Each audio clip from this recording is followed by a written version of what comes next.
Hello, my name is Andy and I am the Village Idiot. I'm armed with a car and a GoPro and an unhealthy amount of time on my hands. I'm using that time to attempt to visit every civil parish in England.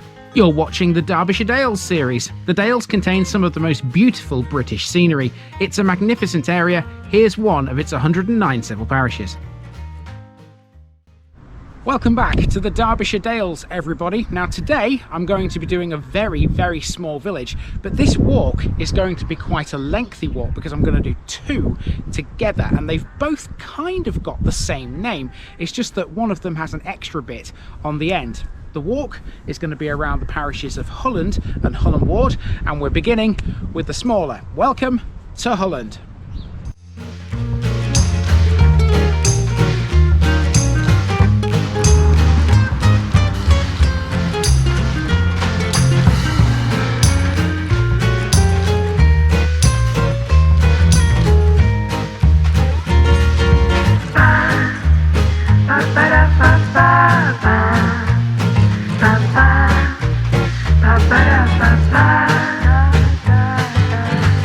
Here's my disclaimer for people who may be watching me for the first time. I say things as I would in my native accent and dialect. As a result, I may not pronounce things in the same way as the locals do. Remember, I'm a visitor. It's impossible to know everything. Leave me a comment, spin me a like, and bash that subscribe button. Let's get to today's parish video.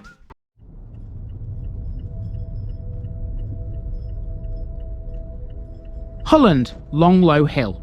This week in the Derbyshire Dales, we're in Hulland, a tiny linear village which is situated on and beneath a ridge. It has a bigger brother, Hulland Ward, which occupies the top of that ridge as well as the other side of it.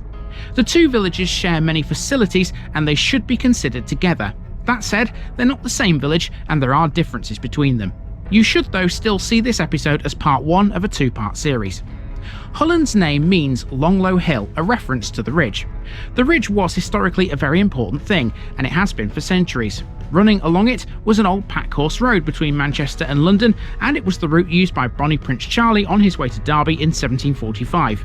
It was the road that led into Duffield Frith, the royal forest we've already met countless times in Amber Valley. Hulland began in the valley below the ridge and grew along a narrow country lane. It was the site of Hulland Hall, in which lived Sir Humphrey Bradbourne. It was demolished during the Civil War, and a much newer hall was then constructed just south of the Ridge Road in 1777, using the ruins of its predecessor. Hulland also has a church, a village hall, and swathes of open countryside. Let's get our boots on and get walking.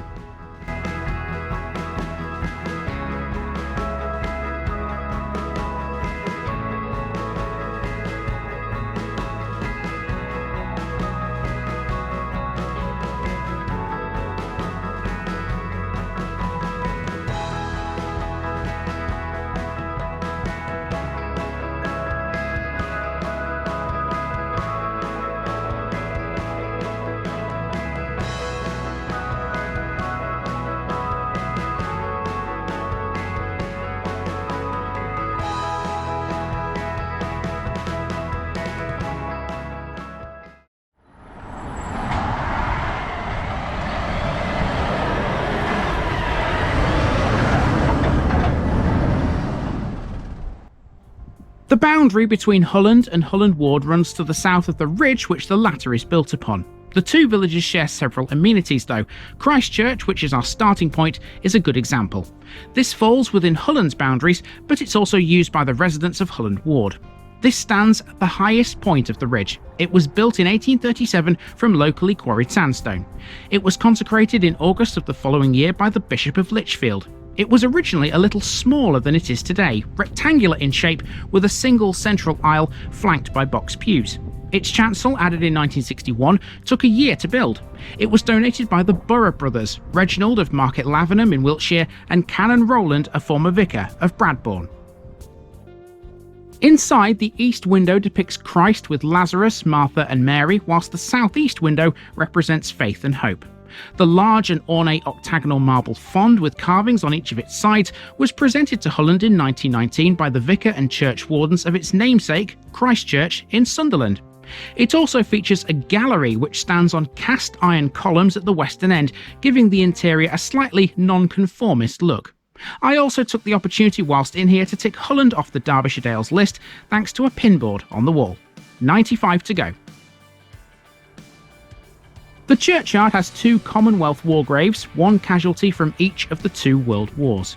As I exited the churchyard, I also found the War Memorial too, a Celtic wheel cross for all those lost in action.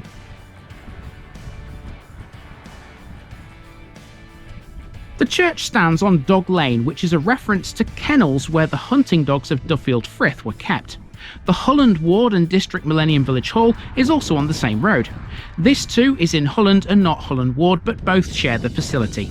As the name suggests, it was constructed for the new millennium. It replaced an older building, the Hulland Ward Institute, which dated from 1900. The old building no longer stands, but the new village hall retains part of it in its grounds. You'll find this in the car park, a lasting memory of the old communal building. Now we're on to the A517. Here we're looking south towards Ashbourne, down the hill towards Hulland Village. Effectively, we're walking down the side of the ridge. Halfway down, we're met with a bus stop outside the old vicarage. Hulland is served by the number 114 to Derby and the 113 to Belper. Just after the bus stop, you're treated to this gorgeous view away to the right.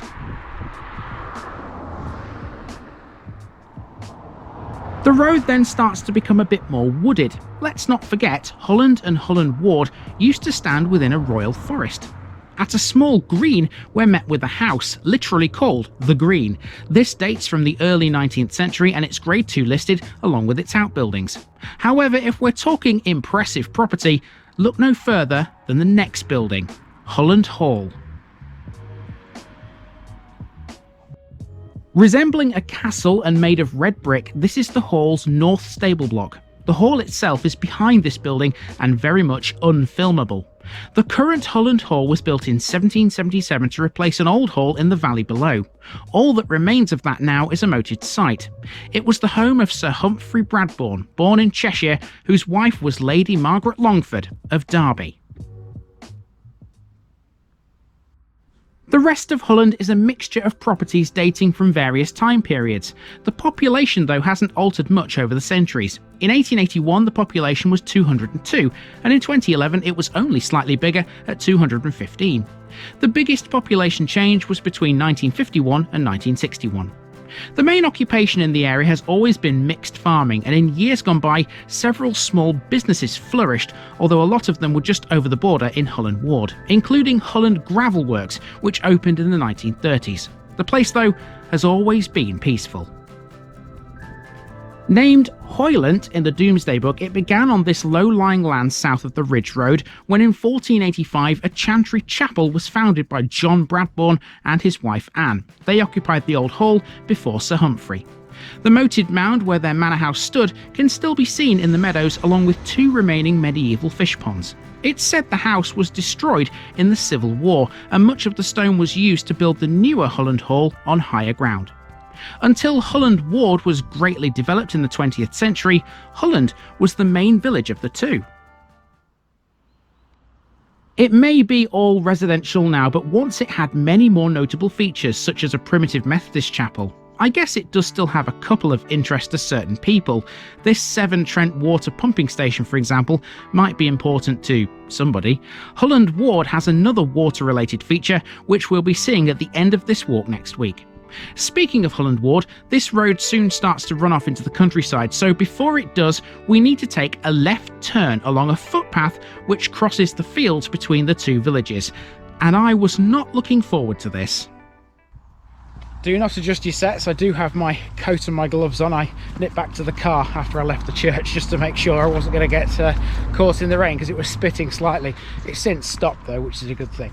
Now, this whole time I've been walking downhill, which means at some point, of course, I'm going to have to go back up the hill into Hulland Ward.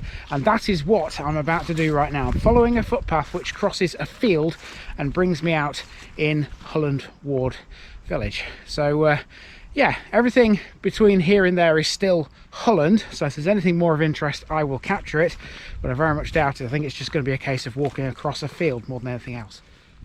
It wasn't the most interesting of routes, to be honest, but these paths do have some historical importance. They were in constant use because walking down the narrow country lanes was often considered dangerous due to heavy laden pack horses going to and from the watermill at nearby Biggin. Mind you, they're dangerous themselves. Another one for the don't try and follow this path category. It's nothing to do with it being hilly or steep or anything like that. It's just really boggy. Trust me, this is a very difficult path to try and follow. I've already fell over once in the mud, but I'm okay, which is all right, I suppose. But yeah, don't try and follow it. It's very difficult. I'm over the worst of it though, by the looks of it. So really, it's just a case of crossing this field and heading up into Hulland Ward. The first landmark I'll see when I get to Hulland Ward is, I think it's a pumping station or something similar, and that's where the Hulland Ward episode will begin. Well, I've made it to civilization. It took me forever to get across those fields. Terrible when the ground's so saturated. But that has been Hulland, and now this walk will continue into Hulland Ward, which you'll see next week. And with that, we are done with Hulland. Well, part one at least. The two Hulland villages are vastly different from one another. Come back next week to see the continuation of this walk into Hulland Ward, which was much easier than the end of this one was, but I suppose muddy boots never hurt anybody. I'll see you next time, Derbyshire.